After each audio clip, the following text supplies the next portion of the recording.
Welcome to Barbara's Bulletin, the podcast where we dive into the most pressing stories from around the world.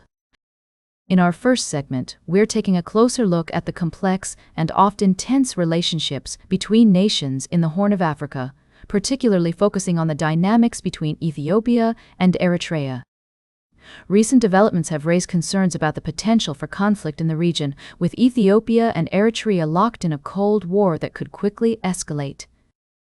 The situation is further complicated by the involvement of other regional and global powers, including the United States, Egypt, Saudi Arabia, and the United Arab Emirates, each with their own interests and agendas.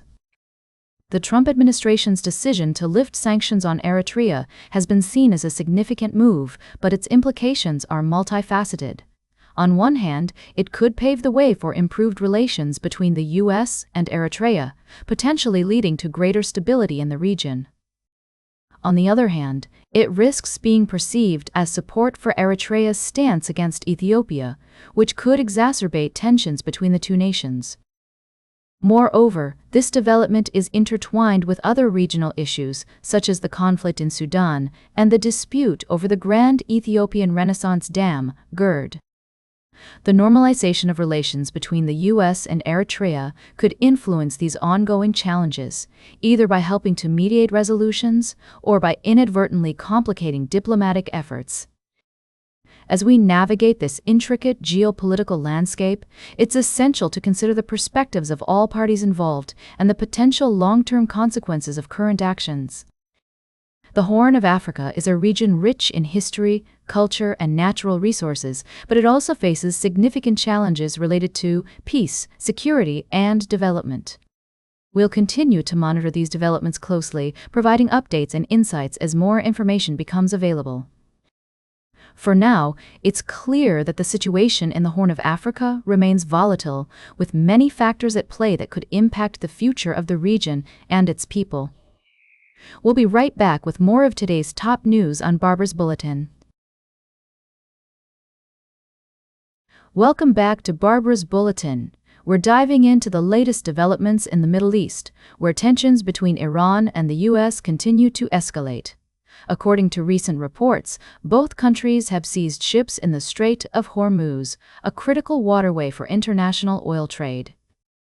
The U.S. has accused Iran of seizing 2 container ships, while Iran claims it has taken control of several tankers that were violating its maritime regulations. The situation is complex, with multiple players involved and various interests at stake.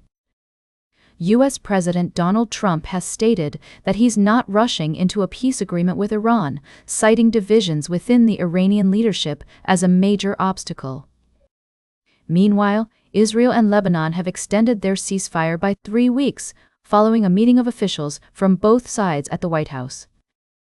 It's worth noting that the conflict in the region has far-reaching implications, affecting not only the countries directly involved, but also global markets and economies.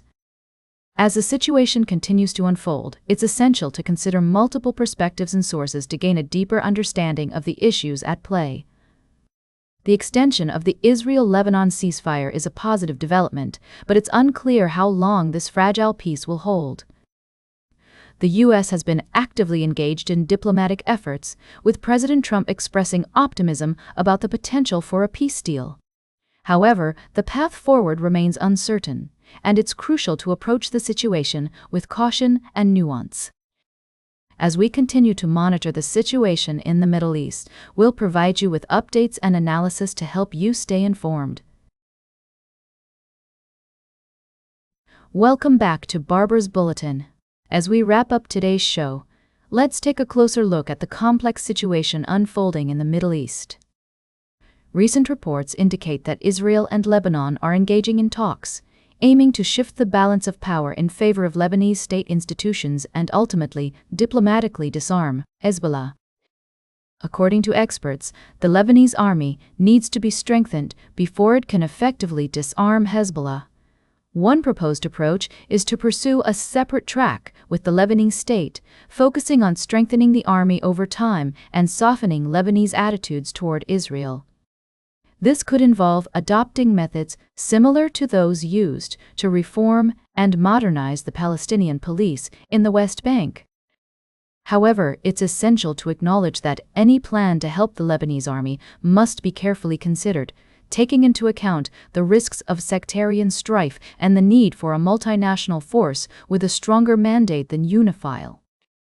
As one analyst noted, if you have merely an observer status, as UNIFIL does, you are squeezed and fired at by both Hezbollah and Israel. We need a force that supports Lebanon's army in handling the task of disarming Hezbollah. It's also crucial to recognize that Hezbollah is unlikely to give up its weapons without a fight. And it's equally unlikely that any Western country is willing to deploy its soldiers in what would become door-to-door fighting. Nevertheless, as former senior Israeli security official Avner Villon said, talks won't lead to a new dawn in the Middle East, but they might lead to something that grows down the line and shifts the balance of power in favor of Lebanese state institutions. As we conclude this segment, it's clear that the situation in the Middle East is intricate and multifaceted. We'll continue to monitor developments and provide updates as more information becomes available. That's all for today's Barbara's Bulletin. Remember to like, share, and subscribe. And until next time, stay engaged.